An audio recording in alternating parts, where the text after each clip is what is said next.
Wildwood Crest sits between the ocean and the bay, and here, on the top floor of a bayfront house, is artist Christina Tenaglia studio. A graduate of Yale University's School of Art, Christina is currently working on sculptures she calls constructions. They're inspired by tiny details she observes in the landscape, which she then gradually transforms into something completely different in her studio.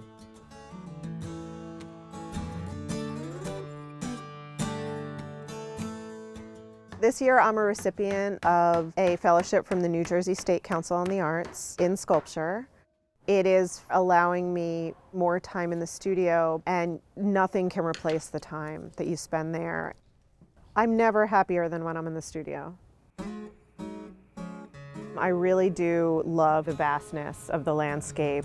I feel like it allows you to focus on very small details. So when there's much less to look at, you notice things that you would otherwise not see. I take a lot of very short, quick visual notes in notebooks that I keep. I go through those notes a lot when I get back into the studio. Those are all notations of things that I've seen or things that I've noticed, whether it be one thing sitting on top of another or a color in a certain shape. I do a lot of layouts on the floor where I'll put pieces next to each other and live with them for a while and see what I think, and to look at things and to respond.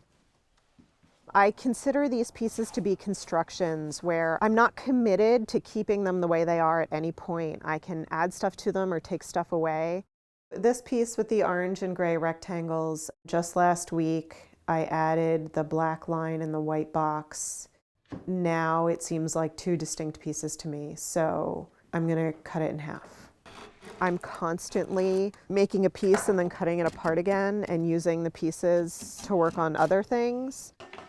If it's not the way I want it to be, I can't let it sit there staring at me.